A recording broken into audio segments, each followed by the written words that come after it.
महिलांच्या सुरक्षेसाठी उत्तर प्रदेशच्या धर्तीवर जन्मठेपेची शिक्षा असलेला लव जिहाद विरोधी कायदा आवश्यक. जिल्हा नाशिक. आगामी हिवाळी अधिवेशनात उत्तर प्रदेश राज्याच्या धर्तीवर नाशिक जिल्ह्यातील विविध महिला, हिंदू राष्ट्र समन्वय समिती, हिंदू जनजागृती समिती, सकल हिंदू समाज, हिंदू महासभा आणि इतर हिंदू संघटनांनी एकत्र येऊन महाराष्ट्रात जन्मठेपेच्या शिक्षेची तरतूद असलेला अत्यंत कठोर आणि सर्वाधिक प्रभावी लव जिहाद विरोधी कायदा संमत करण्याची जोरदार मागणी सरकारकडे केली आहे. जिल्हाधिकारी, पोलीस अधीक्षक आणि स्थानिक प्रशासनाला ही मागणी करण्यात आली आहे.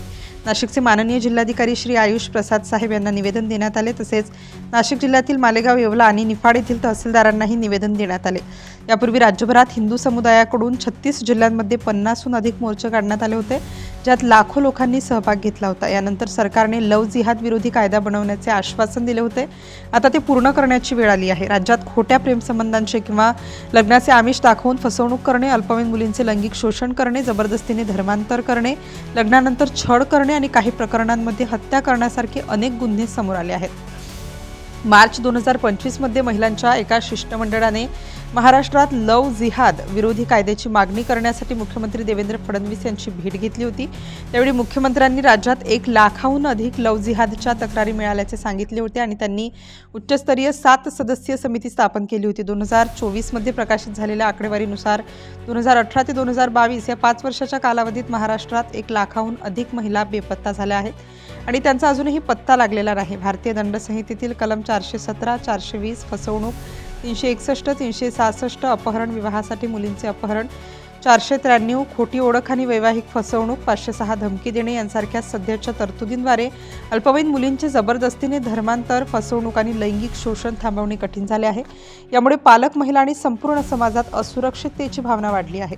उत्तर प्रदेश, राजस्थान, गुजरात, मध्य प्रदेश, आसाम इत्यादी अनेक राज्यांनी जबरदस्तीने धर्मांतर आणि लव जिहादला रोखण्यासाठी यापूर्वीच वेगवेगळे कायदे केले आहेत. त्याचप्रमाणे महाराष्ट्रालाही असा कायदा करण्याची गरज आहे, ज्यात जबरदस्तीने धर्मांतर, फसवणूक, अल्पवयीनांचा गैरवापर आणि लग्नाच्या नावाखाली केलेल्या गुन्ह्यांसाठी जन्मठेप, जामीनपात्र गुन्हा आणि तक्रार नोंदवण्याची सोपी प्रक्रिया याची तरतूद असेल. महिलांच्या सुरक्षेसाठी विशेष तरतुदी, अशा गुन्ह्यांची स्वतंत्र तपास यंत्रणा, एक टोल फ्री क्रमांक, तक्रार नोंदवण्यात टाळाटाळ करणाऱ्या अधिकाऱ्यांवर कारवाईची तरतूद, तसेच सोशल मीडिया आणि ऑनलाईन प्लॅटफॉर्मद्वारे होणाऱ्या फसवणुकीवर प्रभावी नियंत्रण या सर्व गोष्टींचा या कायद्यात स्पष्टपणे समावेश करण्याची आवश्यकता आहे.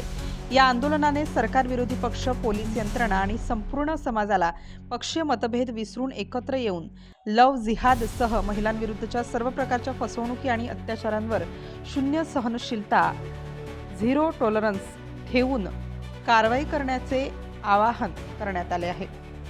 नमस्कार, मी प्रदीप देशमुख, हिंदू जनजागृती समितीतर्फे आज माननीय जिल्हाधिकारी श्री आयुष प्रसाद यांना हिंदू जनजागृती समिती तसेच इतर संघटना म्हणजेच हिंदू संकल्प समाज आणि हिंदू महासभा यांच्या वतीने लव जिहाद हा कायदा महाराष्ट्रामध्ये लागू करावा याच्यासाठी आम्ही निवेदन दिलेले आहे.